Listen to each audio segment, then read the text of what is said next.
Hi, ನಾನು Sandeep from tech in Kannada. ನಾವೆಲ್ಲರೂ ಕೂಡ ಸಣ್ಣವ್ರು ಇರಬೇಕಾದ್ರೆ ನಮ್ಗೆ ಯಾರಾದರೂ ಕೇಳಿದರೆ ಫ್ಯೂಚರ್ನಲ್ಲಿ ನೀನು ದೊಡ್ಡವನಾದ ಮೇಲೆ ಏನಾಗಬೇಕು ಅಂತ ಇಷ್ಟ, ನನಗೆ ಕನಸೇನು ನಿಂದು ಅಂತ ನನಗೆ ಯಾರಾದರೂ ಕೇಳಿದರೆ ನಾನು ಇಂಜಿನಿಯರು, ಡಾಕ್ಟ್ರೋ, ಟೀಚರೋ, ಪೊಲೀಸೋ ಈ ರೀತಿ ಏನೋ ಒಂದು ಹೇಳಿರ್ತಿದ್ದೆ. ನಮ್ಮ ಏಜ್ ಗ್ರೂಪಲ್ಲಿ ಯಾರು ಕೇಳಿದ್ರು ಕೂಡ ಆಬ್ವಿಯಸ್ಲಿ ಇದನ್ನೇ ಹೇಳಿರ್ತಾರೆ.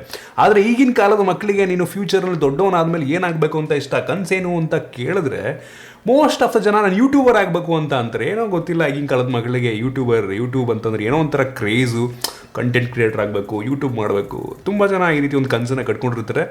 ನಿಮ್ಮಲ್ಲೂ ಎಷ್ಟೋ ಜನಕ್ಕೆ ಯೂಟ್ಯೂಬರ್ ಆಗಬೇಕು, ಫ್ಯೂಚರ್ನಲ್ಲಿ ಕಂಟೆಂಟ್ ಕ್ರಿಯೇಟರ್ ಆಗಬೇಕು ಅಂತ ಕನಸಿರ್ಬೋದು. ಎಷ್ಟೋ ಜನ ಆಲ್ರೆಡಿ ಯೂಟ್ಯೂಬರ್ಗಳು ಆಗಿರ್ಬೋದು. ಆಯಿತಾ, ಹಾಗಾದರೆ ಯೂಟ್ಯೂಬ್ಗೆ ಫ್ಯೂಚರ್ ಯಾವ ರೀತಿ ಇದೆ? ಮುಂದೊಂದು ದಿನ ಯೂಟ್ಯೂಬ್ ಕಂಪ್ನಿನೇ ಮುಚ್ಕೊಂಡು ಹೋಗೋ ಪರಿಸ್ಥಿತಿ ಬಂತು ಅಂತಂದರೆ ಯೂಟ್ಯೂಬರ್ಗಳ ಪರಿಸ್ಥಿತಿ ಏನಾಗುತ್ತೆ? ಹೇಗಿದೆ ಯೂಟ್ಯೂಬ್ನ ಫ್ಯೂಚರ್? ಇದ್ರ ಬಗ್ಗೆ ಕಂಪ್ಲೀಟ್ ಮಾಹಿತಿಯನ್ನು ತಿಳಿಸ್ಕೊಡ್ತಾ ಇದ್ದೀನಿ. ನೀವೇನಾದರೂ ಯೂಟ್ಯೂಬರ್ ಆಗಿದ್ರೆ ಅಂದರೆ ಯೂಟ್ಯೂಬ್ ಮಾಡಬೇಕು ಅಂತಿದ್ರೆ ಅಂದರೆ ಮೋಸ್ಟ್ಲಿ ಎಲ್ಪ್ ಆಗ್ಬೋದು, ನಿಮಗೆ ಕೆಲವೊಂದು ಹೊಸ ಇನ್ಫಾರ್ಮೇಷನ್ ತಿಳ್ಕೊಬೋದು. ಅದಕ್ಕಿಂತ ಮುಂಚೆ ನೀವು ನಮ್ಮ tech in Kannada YouTube subscribe ಮಾಡ್ಕೊಂಡಿಲ್ಲ, ಸಬ್ಸ್ಕ್ರೈಬ್ ಮಾಡ್ಕೊಳ್ಳೋದು ಬೆಲ್ ಐಕನ್ ಕೂಡ ಕ್ಲಿಕ್ ಮಾಡೋದು. ಮೊದಲದಾಗಿ ಒಂದು ಯೂಟ್ಯೂಬ್ನ ಫ್ಯೂಚರ್ ಯಾವ ರೀತಿ ಇರುತ್ತೆ ಅಂತ ತಿಳ್ಕೊಳ್ಳೋದಕ್ಕಿಂತ ಮುಂಚೆ ಒಬ್ಬ ಯೂಟ್ಯೂಬರ್ ಯೂಟ್ಯೂಬ್ ಕಂಪನಿಯ ಮೇಲೆ ಎಷ್ಟು ಡಿಪೆಂಡ್ ಆಗಿದೆ ಅಂತ ತಿಳ್ಕೊಳ್ಳೋಣ. ಆಯಿತಾ, ನಾನೊಬ್ಬ ಯೂಟ್ಯೂಬರ್, ನನ್ನ ಮಂತ್ಲಿ ಇನ್ಕಮ್ಮು ಯೂಟ್ಯೂಬಿಂದ ಬರುತ್ತೆ. ನನಗೆ ಯೂಟ್ಯೂಬಿಗೋಸ್ಕರ ನಾನು ನನ್ನ ಮಂತ್ಲಿ ಇನ್ಕಮಿಗೆ, ರೆವೆನ್ಯೂಗೆ, ನನ್ನ ಜೀವನವನ್ನು ನಡೆಸೋದಕ್ಕೆ ನಾನು ಯೂಟ್ಯೂಬ್ ಮೇಲೆ ಡಿಪೆಂಡ್ ಆಗಿದ್ದೀನಿ. ಮತ್ತು ಪ್ರತಿಯೊಬ್ಬ ಯೂಟ್ಯೂಬರ್ಗಳು ಕೂಡ ಅದೇ ರೀತಿ ಯೂಟ್ಯೂಬ್ ಕಂಪನಿಯ ಮೇಲೆ ಡಿಪೆಂಡ್ ಆಗಿರ್ತಾರೆ. ಆಯಿತಾ, ಹಾಗಂತ ನಾವು ಮಾತ್ರ ಒಂದು ಕಂಪನಿಗೆ ಡಿಪೆಂಡ್ ಆಗಿದ್ದೀವಿ ಅಂತ ಅಲ್ಲ. ಯೂಟ್ಯೂಬ್ ಕೂಡ ಇನ್ನೊಂದು ಕಂಪನಿಗೆ ಡಿಪೆಂಡ್ ಆಗಿರುತ್ತೆ. ಪ್ರತಿಯೊಂದು ಕಂಪನಿ, ನೀವು ಯಾವುದೇ ಕಂಪ್ನಿ ತಗೊಳ್ಳಿ, ಆ ಒಂದು ಕಂಪನಿ ಇನ್ನೊಂದು ಕಂಪನಿಯ ಮೇಲೆ ಡಿಪೆಂಡ್ ಆಗಿರಲೇಬೇಕು. ನಾನು ತುಂಬ ಮೇಲಕ್ಕೆ ಹೋಗಲ್ಲ, ಪೀಣ್ಯದಲ್ಲಿರುವಂಥ ಒಂದು ಇಂಡಸ್ಟ್ರಿಯನ್ನೇ ಎಕ್ಸಾಂಪಲ್ ಆಗಿ ತಗೋತೀನಿ. ಆಯಿತಾ, ಆ ಒಂದು ಕಂಪನಿ ಯಾವುದೋ ಏರೋಸ್ಪೇಸ್ ಕಂಪನಿಗೆ, ಫಾರಿನ್ದು ಯಾವುದೋ ಕಂಪನಿಗೆ ಪಾರ್ಟನ್ನು ಮ್ಯಾನುಫ್ಯಾಕ್ಚರ್ ಮಾಡಿಕೊಡ್ತಾ ಇರ್ತಾರೆ. ಆಯಿತಾ, ಒಂದು ವೇಳೆ ಆ ಒಂದು ಫಾರಿನ್ ಕಂಪನಿ ಚಿಂತನೆ ಮಾಡಿಬಿಟ್ಟು, ಓಕೆ, ಇನ್ಮೇಲೆ ನಾವು ಈ ಒಂದು ಇಂಡಿಯಾದು ಪೀಣ್ಯದಲ್ಲಿರುವಂಥ ಈ ಒಂದು ಕಂಪ್ನಿಗೆ ನಾವು ಇನ್ಮೇಲೆ ಪಾರ್ಟ್ ಮ್ಯಾನುಫ್ಯಾಕ್ಚರಿಂಗ್ ಮಾಡೋದಕ್ಕೆ ಪ್ರಾಜೆಕ್ಟ್ ಕೊಡೋದು ಬೇಡ, ತುಂಬ ಎರರ್ಸ್ಗಳು ಬರ್ತಾ ಇದೆ, ತುಂಬ ಪ್ರಾಬ್ಲಮ್ ಆಗ್ತಾಯಿದೆ, ಸೊ ಸ್ಟಾಪ್ ಮಾಡೋಣ ಅಂತ ಸಡನ್ನಾಗಿ ಸ್ಟಾಪ್ ಮಾಡಿದ್ರೆ ಆ ಕಂಪನಿ ಕಂಪ್ಲೀಟಾಗಿ ಈ ಒಂದು ದೊಡ್ಡ ಕಂಪನಿ ಮೇಲೆ ಡಿಪೆಂಡ್ ಆಗಿರುತ್ತೆ.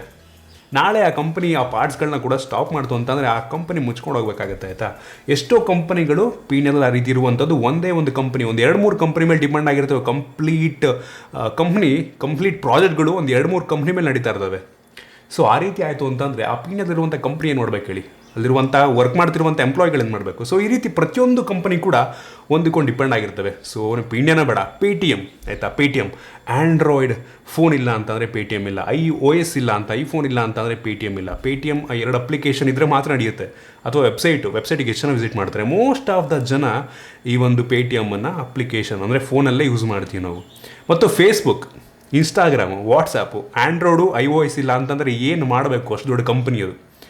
ಅಷ್ಟು ದೊಡ್ಡ ಕಂಪನಿ ಏನು ಮಾಡಬೇಕು ಯೋಚನೆ ಮಾಡಿ ನೋಡಿ. ಈ ರೀತಿ ಎಲ್ಲ ಯಾವುದೇ ಅಪ್ಲಿಕೇಶನ್ ಆಗಿರ್ಬೋದು. ಆಯಿತಾ, ಎಲ್ಲ ಅಪ್ಲಿಕೇಶನ್ ಅದು ಬೌನ್ಸ್ ಆಗಿರ್ಬೋದು, ಯಾವುದೇ ಒಂದು ಅಪ್ಲಿಕೇಶನ್ ಯೋಚನೆ, ಬೈಜೂಸ್ ಆಗಿರ್ಬೋದು, ಕ್ರಿಕ್ ಇನ್ಫೋ, ಯಾವುದೇ ಅಪ್ಲಿಕೇಶನ್ ತೊಗೊಳ್ಳಿ. ಆಯಿತಾ, ಎಲ್ಲರೂ ಕೂಡ ಈ ಒಂದು ಗೂಗಲಿಂದ ಆ್ಯಂಡ್ರಾಯ್ಡು ಮತ್ತು iOS ಮೇಲೆ ಡಿಪೆಂಡ್ ಆಗಿರ್ತೇವೆ. ಒಂದು ವೇಳೆ ನಾಳೆ ತೊಗೊಳ್ಳಿ, ಇನ್ಮೇಲೆ ನಾವು ಪೇಟಿಎಮ್ಮನ್ನು ನಾವು ಪ್ಲೇಸ್ಟೋರಲ್ಲಿ ಹಾಕೋದಿಲ್ಲ, ಪ್ಲೇಸ್ಟೋರಿಂದ ರಿಮೂವ್ ಮಾಡ್ತಾಯಿದ್ದೀವಿ ನಾವು ಅಂದ್ಬಿಟ್ಟು, ಈ ಒಂದು iOS ಮತ್ತು ಆ್ಯಂಡ್ರಾಯ್ಡ್ ಅವರು ಡಿಸೈಡ್ ಮಾಡಿದ್ರೆ ಆ ಕಂಪನಿನೇ ಮುಚ್ಕೊಂಡು ಹೋಗಬೇಕಾಗತ್ತೆ. ಇದಕ್ಕೊಂದು ಒಳ್ಳೆ ಎಕ್ಸಾಂಪಲ್ ಕೊಡಬೇಕು ಅಂತಂದರೆ, ಅಮೇರಿಕಾದಲ್ಲಿ ಹುವಾವೆ ಕಂಪನಿಯನ್ನು ಬ್ಯಾನ್ ಮಾಡಲಾಗುತ್ತೆ. ಆಯಿತಾ, ಸೊ ಬ್ಯಾನ್ ಮಾಡಿದ್ಮೇಲೆ ಈ ಒಂದು ಆ್ಯಂಡ್ರಾಯ್ಡ್ ಫೋನ್ ಏನು ಮ್ಯಾನುಫ್ಯಾಕ್ಚರ್ ಮಾಡ್ತಾಯಿದ್ರು ಈ ಒಂದು ಹುವಾವೆ ಅವರು ಚೈನಾದಲ್ಲಿ, ಆ ಗೂಗಲ್ ಕಂಪನಿ ಅವರಿಗೆ ಸಪೋರ್ಟನ್ನು ಸ್ಟಾಪ್ ಮಾಡುತ್ತೆ. ಸೊ ಅದರಿಂದ ಈ ಒಂದು ಹುವಾವೆ ಕಂಪನಿ ಆ ಪ್ಲೇಸ್ಟೋರ್ ಮತ್ತು ಪ್ಲೇಸ್ಟೋರ್ ಸರ್ವೀಸಸನ್ನು, ಯೂಟ್ಯೂಬನ್ನು, ಜಿಮೇಲ್ನ ಯಾವುದು ಕೂಡ ಆ ಒಂದು ಮೊಬೈಲ್ನಲ್ಲಿ ಯೂಸ್ ಮಾಡೋಂಗಿಲ್ಲ. ಸೊ ಅದರಿಂದ ನೋಡ್ಬೋದು, ಈಗ ಹಾನರು ಮತ್ತು ಹುವಾವೆ ಫೋನ್ಗಳು ನಮ್ಮ ಭಾರತದಲ್ಲಿ ಸೇಲ್ಸೇ ಆಗ್ತಿಲ್ಲ.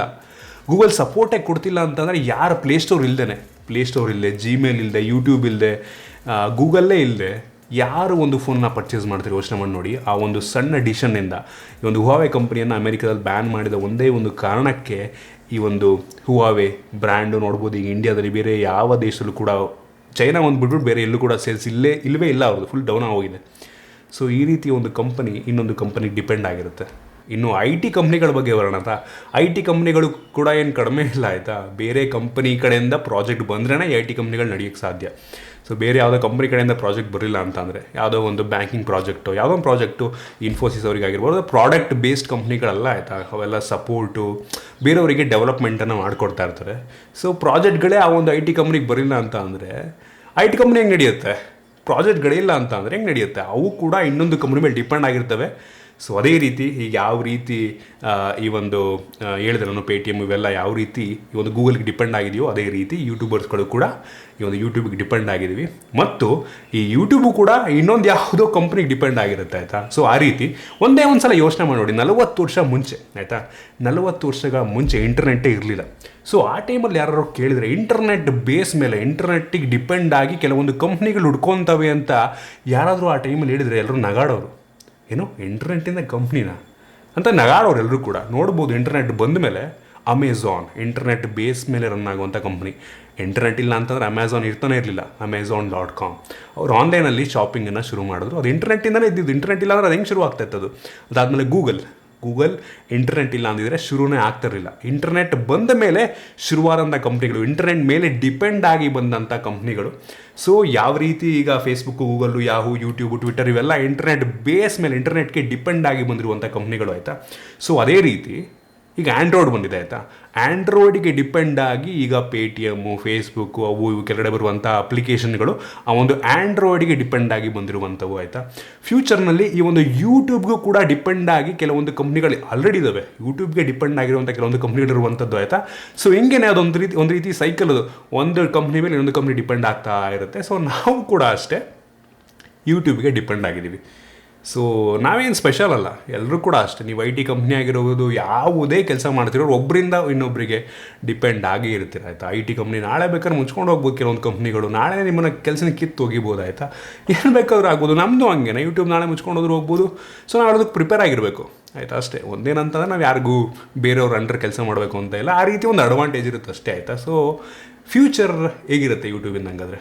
ನನಗೆ ಅನ್ನಿಸ್ತಂಗೆ ತುಂಬ ಸ್ಟೇಬಲ್ ಇದೆ ಈ ಒಂದು ಯೂಟ್ಯೂಬ್, ತುಂಬ ಸ್ಟೇಬಲ್ ಇದೆ ಆಯಿತಾ. ಫ್ಯೂಚರೇ ಒಂದು ರೀತಿ ನನಗೆ ಈ ಒಂದು ಯೂಟ್ಯೂಬ್ ಆಗಿರುತ್ತೆ ಅಂತ ಅನ್ಕೋತೀನಿ. ಇದರ ಒಂದು ಚೇಂಜ್ ಆಗ್ಬೋದು. ಅಂದರೆ ಹಿಂಗೆ ಏನು ನಾರ್ಮಲ್ ನಾವು 4K 8K ವಿಡಿಯೋ ಎಲ್ಲ ರೆಕಾರ್ಡ್ ಮಾಡಿಬಿಟ್ಟು ಶೂಟ್ ಮಾಡ್ತೀವಲ್ವ. ಸೊ ಫ್ಯೂಚರ್ದು VR ವರ್ಚುವಲ್ ರಿಯಾಲಿಟಿ ರೀತಿಯ ಚೇಂಜ್ ಆಗ್ಬೋದು, ಅಪ್ಗ್ರೇಡ್ ಆಗ್ಬೋದು ಆಯಿತಾ. ಚೇಂಜ್ ಆಗ್ತಾ ಹೋಗುತ್ತೆ. ಇದೇ ಥರ ಇರಲ್ಲ. ಯೂಟ್ಯೂಬ್ ಶುರುವಾಗಿ ಸುಮಾರು ಒಂದು 15 ವರ್ಷ ಬಂತು ಆಯಿತಾ. 15 ವರ್ಷ ಆಗಿದೆ ಯೂಟ್ಯೂಬ್ ಶುರುವಾಗಿ. ಸೊ ನನಗೆ ಅನ್ನಿಸ್ತಂಗೆ ಫ್ಯೂಚರ್ ತುಂಬ ಚೆನ್ನಾಗಿದೆ. ನೀವು ತಲೆಗೆಡ್ಸ್ಕೊಳ್ಳೋ ಅವಶ್ಯಕತೆ ಇಲ್ಲ. ಯೂಟ್ಯೂಬರ್ ಆಗಬೇಕು ಅಂತಿದ್ದೀರಾ ಅಂತ ಅಂದರೆ ನಿಮಗೆ ಫುಲ್ ಟೈಮ್ ಆಗಿಲ್ಲ ಅಂದರೂ ಪಾರ್ಟ್ ಟೈಮ್ ಏನಾದರೂ ಒಂದು ರೀತಿ ಫ್ರೀ ಇದ್ದಾಗ ಬೇರೆ ಕೆಲಸ ಮಾಡ್ಕೊಂಡು ಇದನ್ನು ಕಂಟಿನ್ಯೂ ಮಾಡಿ. ಫುಲ್ ಟೈಮ್ ಕನ್ನಡದಲ್ಲಂತೂ ತುಂಬ ಕಷ್ಟ. ಫುಲ್ ಟೈಮ್ ಯೂಟ್ಯೂಬರ್ ಆಗುವಂಥದ್ದು ತುಂಬ ಕಷ್ಟ. ಒಂದು ಲೆವೆಲಿಗೆ ಸ್ವಲ್ಪ ದೊಡ್ಡ ಯೂಟ್ಯೂಬರ್ ಆಗೋ ತನಕ, ದೊಡ್ಡ ಒಂದು ಸಬ್ಸ್ಕ್ರೈಬರ್ಸ್ ಬೇಸ್ ಬರೋ ತನಕನೂ ಫುಲ್ ಟೈಮ್ ಮಾಡುವಂಥದ್ದು ತುಂಬ ಕಷ್ಟ. ಬಟ್ ಫ್ಯೂಚರ್ನಲ್ಲಿ ಗೊತ್ತಿಲ್ಲ ಯಾವ ರೀತಿ ಇರುತ್ತೆ ಅಂತ. ಬಟ್ ಸದ್ಯಕ್ಕಂತೂ ಕನ್ನಡದಲ್ಲಿ ಕಷ್ಟ ಇದೆ. ಓಕೆನಾ. ಸೊ ತಲೆಗೆಡ್ಸ್ಕೊಂಬಿಡಿ. ನೀವು ಪ್ಯಾಷನ್ ಇದೆ ಅಂತಂದರೆ ವಿಡಿಯೋ ಕ್ರಿಯೇಟರ್ ಆಗಬೇಕು ಅಂತ 100% ಯೂಟ್ಯೂಬಿಂಗನ್ನು ಮಾಡಿ. ಫ್ಯೂಚರ್ ತುಂಬ ಚೆನ್ನಾಗಿದೆ ನನಗೆ ಅನ್ನಿಸ್ತಂಗೆ. ಒಂದು ಯೂಟ್ಯೂಬ್ ಸಡನ್ನಾಗಿ ಯಾವುದೊಂದು ಕಂಪ್ನಿ ಸಡನ್ನಾಗಿ ಮುಳುಗೋಗಲ್ಲ ಆಯಿತಾ. ಆಯಿತಾ. ಇದ್ರ ಬಗ್ಗೆ ಮುಂಚೆನೂ ಕೂಡ ಮಾತನಾಡಿದ್ದೀನಿ. ಒಂದು ಕಾಂಪಿಟೇಷನ್ ಬರೋ ತನಕ ಒಂದು ಕಂಪ್ನಿ ಮುಚ್ಕೊಂಡು ಹೋಗೋದಿಲ್ಲ. ಫಾರ್ ಎಕ್ಸಾಂಪಲ್ ಮುಂಚೆನೇ ಹೇಳಿದ್ದೆ ನಾನು, ಆರ್ಕೂಟ್ ಫೇಸ್ಬುಕ್ ಬಂದಮೇಲೆ ಹೋಗಿ ಹಾಕಂತು. ಯೂಟ್ಯೂಬ್ಗೆ ಕಾಂಪಿಟೇಷನ್ ಕೊಡುವಂಥ ಇನ್ನೊಂದು ಕಂಪನಿ, ಇನ್ನೊಂದು ಪ್ಲ್ಯಾಟ್ಫಾರ್ಮ್ ಬರೋ ತನಕ ಯೂಟ್ಯೂಬ್ಗೆ ಯಾವುದೇ ತೊಂದರೆ ಆಗೋದಿಲ್ಲ. ಅದಕ್ಕೇನೊಂದು ಎಕ್ಸಾಂಪಲ್ ಕೊಡಬೇಕು ಅಂತಂದರೆ, ಮುಂಚೆ ಎಲ್ಲ ನಾರ್ಮಲ್ ಕಾಲ್ ಮಾಡ್ತಾಯಿದ್ವು. ಈಗೆಲ್ಲ ನಾವು ವಾಟ್ಸಪ್, ಇಂಟರ್ನೆಟ್ ಕಾಲ್ ಮಾಡ್ತೀವಿ ಎಷ್ಟೋ ಜನ. ಫ್ಯೂಚರ್ನಲ್ಲಿ ನಾರ್ಮಲ್ ಕಾಲ್ ಇರೋದೇ ಇಲ್ಲ. ಎಲ್ಲರೂ ಕೂಡ ನೋಡ್ಬೋದು. ಈಗ VoLTE, voice over LTE use ಮಾಡ್ತೀವಿ. ಇಂಟರ್ನೆಟ್ ಮುಖಾಂತರ ನಾವು ಕಾಲ್ನ ಮಾಡ್ತೀವಿ. ಇನ್ನು ಟೈಪ್ ರೈಟರ್ ಇತ್ತು ಮುಂಚೆ. ಈಗ ಎಲ್ಲರೂ ಕೂಡ ನಾವು ಕಂಪ್ಯೂಟರ್ನ ಯೂಸ್ ಮಾಡ್ತೀವಿ. ಕಂಪ್ಯೂಟರ್ ಬಂದಮೇಲೆ ಟೈಪ್ ರೈಟರ್ ಇಲ್ಲ ಆಯಿತಾ. ಸೊ ಅದೇ ರೀತಿ ಮುಂಚೆ ಎಲ್ಲ ಟೆಲಿಫೋನ್ ಯೂಸ್ ಮಾಡ್ತಾಯಿದ್ವಿ. ಈಗ ಮೊಬೈಲ್ ಫೋನ್ ಇದೆ, ಯಾರು ಕೂಡ ಟೆಲಿಫೋನ್ ಯೂಸ್ ಮಾಡಲ್ಲ. ಅದೇ ರೀತಿ ಫ್ಯೂಚರ್ನಲ್ಲಿ ಯಾವುದಾದ್ರೂ ಒಂದು ಯೂಟ್ಯೂಬ್ಗೆ ಕಾಂಪಿಟೇಷನ್ ಕೊಡುವಂಥ ಕಂಪ್ನಿ ಬಂತು ಅಂತ ಅಂದರೆ ನಾವೆಲ್ಲರೂ ಅದಕ್ಕೆ ಆ ಒಂದು ಮೂವ್ ಆಗಿರ್ತೀವಿ, ಆ ಒಂದು ಬೇರೆ ಪ್ಲ್ಯಾಟ್ಫಾರ್ಮಿಗೆ. ನೋಡ್ಬೋದು, ನಾನು ಇನ್ಸ್ಟಾಗ್ರಾಮ್ ಇದೆ. ಫ್ಯೂಚರ್ನಲ್ಲಿ ಇನ್ಸ್ಟಾಗ್ರಾಮು ಯೂಟ್ಯೂಬನ್ನು ಬೀಟ್ ಮಾಡ್ಬೋದು. ಆಲ್ರೆಡಿ ನಾನು ಇನ್ಸ್ಟಾಗ್ರಾಮಲ್ಲೂ ಕೂಡ ಕಂಟೆಂಟ್ ಆಗ ಕ್ರಿಯೇಟ್ ಮಾಡ್ತಾ ಇರ್ತೀನಿ. ಇದು ಹೋಯ್ತು ಅಂತ ಅಂದರೆ ಇಲ್ಲಿಗೆ ಬರ್ತೀನಿ ನಾನು. ಸೊ ಆ ರೀತಿ ಮುಂಚೆಲ್ಲ ಆರ್ಕುಟ್ ಯೂಸ್ ಮಾಡೋರು, ಆರ್ಕುಟಿಂದಲ್ಲ ಫೇಸ್ಬುಕ್ ಬಂದರು. ಸೊ ಫೇಸ್ಬುಕ್ ಇಲ್ಲ ಅಂತಾರೆ ಬೇರೆ ಇನ್ನೊಂದು ಏನೋ ಬರ್ಬೋದು ನೆಕ್ಸ್ಟ್ ಫ್ಯೂಚರ್. ಆ ರೀತಿ. ಸೊ ತುಂಬ ಚೆನ್ನಾಗಿದೆ ಯೂಟ್ಯೂಬ್ಗೆ. ನನಗೆ ಅನ್ನಿಸ್ದಂಗೆ ಪರ್ಸನಲ್ ನನ್ನ ಒಪಿನಿಯನ್ ಇದು. ಬೇರೆಯವ್ರಿಗೆ ಒಪಿನಿಯನ್ ಚೇಂಜ್ ಆಗ್ಬೋದು. ಸೊ ಯೂಟ್ಯೂಬ್ಗೆ ಫ್ಯೂಚರ್ ತುಂಬ ಚೆನ್ನಾಗಿದೆ ನನಗೆ ಅನ್ನಿಸ್ದಂಗೆ. ಸೊ ಕನ್ನಡದಲ್ಲಿ ಅಂತೂ ತುಂಬ ಕಷ್ಟ ಇದೆ. ಸೊ ನೋಡಿ, ಕನ್ನಡ ಕಂಟೆಂಟ್ ಕ್ರಿಯೇಟರ್ ಆಗುವಂಥದ್ದು ತುಂಬ ಕಷ್ಟ. ಫ್ಯೂಚರ್ ಹಂಗಿದೆ ಅಂತ ಗೊತ್ತಿಲ್ಲ ಕನ್ನಡ ಕ್ರಿಯೇಟರ್ಗಳಿಗೆ. ಬಟ್ ಯೂಟ್ಯೂಬಿಂಗ್ ಅಂತೂ ತುಂಬ ಹೆವಿ ಸ್ಕೋಪ್ ಇದೆ ನನಗೆ ಅನ್ನಿಸ್ದಂಗೆ. ಸೊ ಇಷ್ಟು ನನ್ನ ಒಪಿನಿಯನ್. All the best. ಯಾರಾದರೂ ನೀವು ಯೂಟ್ಯೂಬ್ ಚಾನಲ್ ಕ್ರಿಯೇಟ್ ಮಾಡಬೇಕು ಅಂತಿದ್ದೀರಾ ಅಂದರೆ, ಆಲ್ರೆಡಿ ಯೂಟ್ಯೂಬರ್ಗಳಿದ್ದೀರಾ ಅಂತಂದರೆ ಒಂದು ಒಳ್ಳೆಯ ಕಂಟೆಂಟ್ನ ಕ್ರಿಯೇಟ್ ಮಾಡಿ. ಕನ್ನಡದಲ್ಲಿ ತುಂಬ ಕಡಿಮೆ ಒಳ್ಳೆ ಕಂಟೆಂಟ್ಗಳಿದ್ದಾವೆ ಇನ್ನೂ ಈಗಲೂ ಕೂಡ. ಸೊ ಈ ಒಂದು ವಿಡಿಯೋ ನಿಮಗೆ ಯೂಸ್ಫುಲ್ ಆಗಿತ್ತು, ಇಷ್ಟ ಆಯಿತು ಅಂತ ಅನ್ಕೋತೀನಿ. ಇಷ್ಟ ಆಗಿರೋದು ಬಿಟ್ಟು ಲೈಕ್ ಮಾಡಿ, ಶೇರ್ ಮಾಡಿದ ರೀತಿ ನಮ್ಮ ಬೇರೆ ವಿಡಿಯೋ ನಮ್ಮ tech in Kannada YouTube subscribe ಮಾಡ್ಕೊಂಡಿಲ್ಲ, ಸಬ್ಸ್ಕ್ರೈಬ್ ಮಾಡ್ಕೊಳ್ಳಿ. ಬೆಲ್ ಐಕನ್ ಕೂಡ ಕ್ಲಿಕ್ ಮಾಡ್ಬೋದು. ಸಿಗೋಣ ಮುಂದೆ ವಿಡಿಯೋದಲ್ಲಿ.